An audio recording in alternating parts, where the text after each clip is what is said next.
नमस्कार। आज मैं थोड़ा-सा अलग तरीके से आपके लिए ये वीडियो लाया हूँ। इस वीडियो में मैं प्रेजेंटेशन के माध्यम से आपको मार्स कॉलोनाइजेशन एंड इंडिया के बारे में बताने वाला हूँ।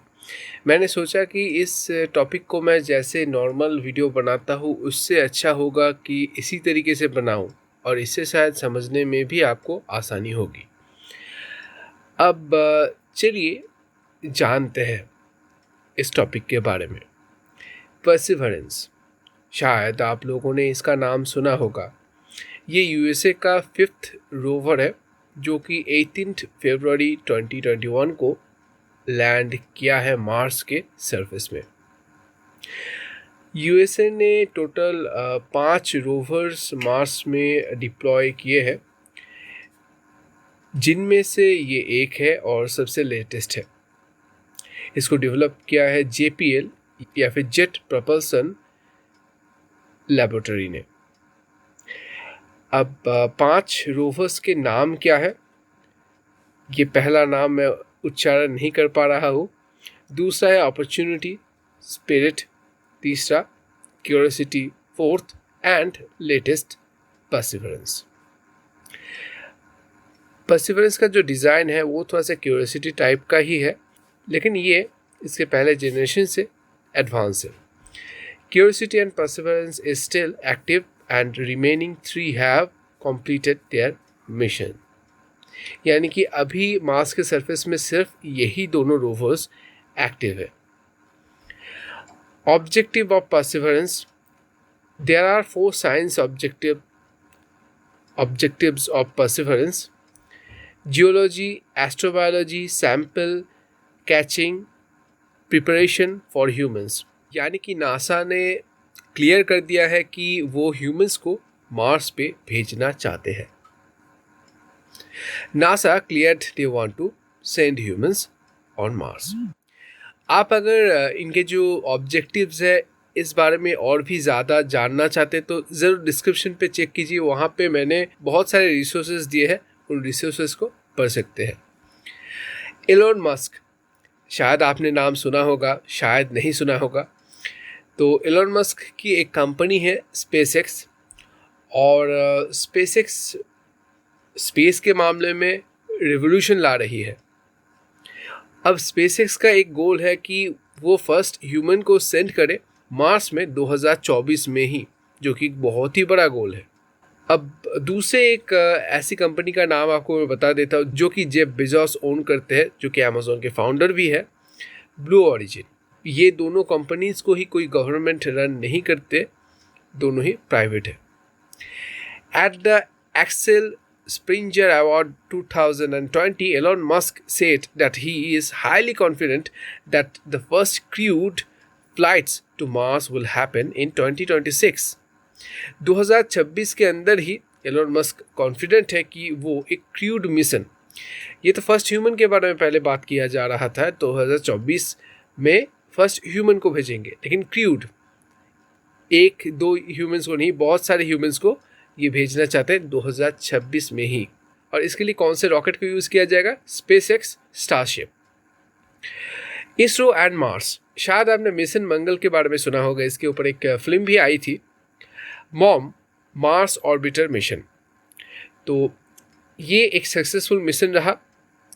इसको लॉन्च किया गया था नवंबर 5, 2013 में, 24 सितंबर 2014 में ये सक्सेसफुली मार्स के ऑर्बिट में चला गया था। It was India's first interplanetary mission. ये इंडिया का फर्स्ट इंटरप्लैनेटरी मिशन था। ISRO become the 4th space agency to reach Mars orbit after Roscosmos, जो कि रशिया का है, नासा जो कि अमेरिका का है, यूरोपियन स्पेस एजेंसी। इन तीनों के बाद इसरो ही चौथा बना जिसने कि मार्स के ऑर्बिट में एक ऑर्बिटर भेजा था। India become first Asian country to reach Mars orbit. India first Asian country बना जो कि मार्स के ऑर्बिट में अपना ऑर्बिटर भेजा है। India become first nation to reach Mars orbit on first attempt.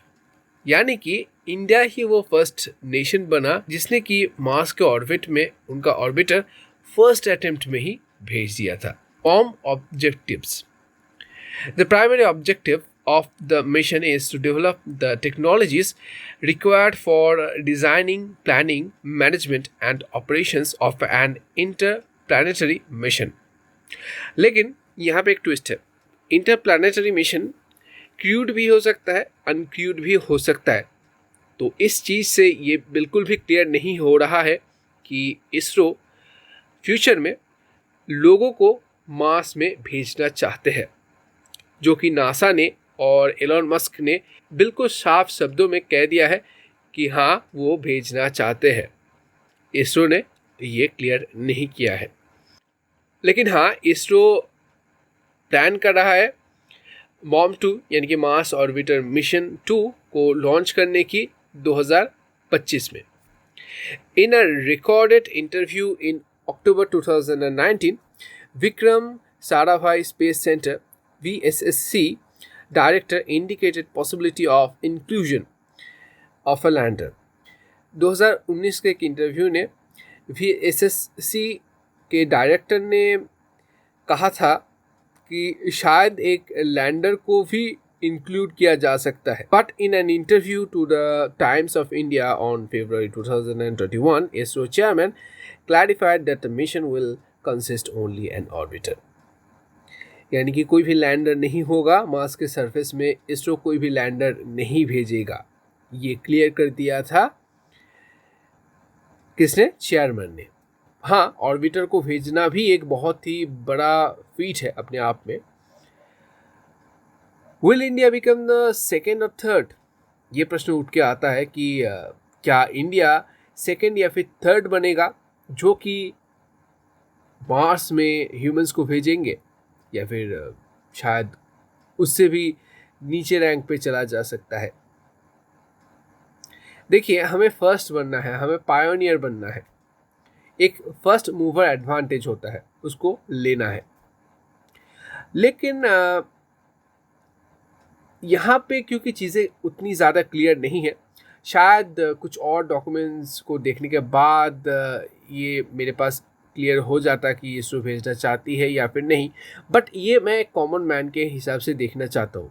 एक कॉमन मैन जानता है कि हाँ, नासा भेजना चाहती है मार्स पे ह्यूमंस को, और स्पेसएक्स भी भेजना चाहती है मार्स पे ह्यूमंस को। लेकिन एक कॉमन मैन को ये नहीं पता कि इसरो भी क्या भेजना चाहती है। और कॉमन मैन के हाथ में बहुत सारी चीज़ें होती है। देखिए, इसरो पैसे के ऊपर निर्भर करता है, और पैसा उसको कहाँ से मिलता है? पैसा उसको मिलता है गवर्नमेंट से, और गवर्नमेंट रन करती है एक पॉलिटिकल पार्टी। मैं यहाँ पे किसी भी पॉलिटिकल पार्टी के बारे में बात नहीं कर, और गवर्नमेंट को रन करती है एक पॉलिटिकल पार्टी। पॉलिटिकल पार्टी को कंट्रोल कौन करता है? हमारी जनता, यानी कि आम लोग। तो अगर आम लोग ये जानेंगे कि हाँ, इसरो ये प्लानिंग कर रही है कि भविष्य में हम ह्यूमंस को भेजेंगे, और वो उत्साहित हो जाती है, फिर इसरो के पास ये मौका है और भी ज़्यादा पैसे मांगने का गवर्नमेंट के पास से। गवर्नमेंट खुश करना चाहती है जनता को, जनता खुश होगी अगर इसरो मार्स पे ह्यूमंस को भेजेंगे, फिर पैसे भी मिलेंगे इसरो को उस प्रोजेक्ट के ऊपर काम करने के लिए। यहाँ पे बहुत ही एक सिंपल हिसाब है, लेकिन चीज़ें उतनी सिंपल बिल्कुल भी नहीं है। यहाँ पे और एक प्रश्न भी खड़ा होता है, why to go on Mars? Bharat में अभी भी बहुत सारे प्रॉब्लम्स हैं, जैसे कि अनएम्प्लॉयमेंट। ऐसे ही चीज़ों से उभरने के लिए हमें पैसों की ज़रूरत है। तो अभी क्या एज अ नेशन इंडिया को सोचना चाहिए एक इंटरप्लैनेटरी मिशन के बारे में, जैसे कि यूएस है जो कि एक डेवलप्ड कंट्री है, वो सोच रहा है? मुझे लगता है कि हाँ, ज़रूर सोचना चाहिए। क्योंकि देखिए, अगर हम प्रॉब्लम्स के सिर्फ सॉल्यूशंस ही ढूंढते रहे तो सिर्फ सॉल्यूशंस ही हम ढूंढते रहेंगे, लेकिन हमें इनोवेशन करना पड़ेगा। और मार्स में जाने का उद्देश्य क्या है? मैंने जितना समझा है कि ये हो सकता है कि ओवर पॉपुलेशन के कारण ह्यूमंस मार्स पे जाना चाहते हैं, या फिर शायद ये भी हो सकता है कि हम एक दूसरा होम चाहते हैं। एक एस्ट्रॉयड आएगा और अर्थ को तबाह करके चला जाएगा, फिर तो ह्यूमन रेस ही पूरा ख़त्म हो जाएगा। तो एक दूसरा होम हम अगर क्रिएट करें, यहाँ पे ह्यूमन रेस शायद बच सकता है। तो ये मेरा एजम्पशन है। तो इसी कारण से ओवर पॉपुलेशन के हाथ से बचने के लिए और अर्थ के रिसोर्सेज के ऊपर जो प्रेशर पड़ रहा है उसको कम करने के लिए भी शायद मार्स पे जाना ज़रूरी है। अब मार्स पे जाने के बाद हमें जो अपॉर्चुनिटीज़ है उनके बारे में और भी मालूम चलेगा। शायद पृथ्वी की तरह मार्स में भी एक इंडस्ट्री खड़ा हो जाए। शायद मार्स में भी रिवोल्यूशन चलाए। तो ऐसे बहुत सारी चीज़ें हो सकती है, लेकिन जब तक हम पहला कदम नहीं रखेंगे तब तक चीज़ें क्लियर नहीं होगी। अभी हम एक ऐसी जगह पे है जहाँ से सिर्फ कोहरा ही कोहरा दिख रहा है। इसी कारण से कोहरे के पार क्या खाई है या फिर कोहरे के पार उजाला है, ये देखने के लिए हमें कोहरे के पार जाना पड़ेगा या फिर कोहरे को हटाना पड़ेगा। और उसके लिए मार्स पे जाना ज़रूरी है और पॉसिबिलिटीज़ को देखना भी ज़रूरी है। यहाँ पे मैं नहीं चाहता कि भारत भी इस रेस पे पीछे रहे। भारत को भी यहाँ पे कोशिश करनी चाहिए।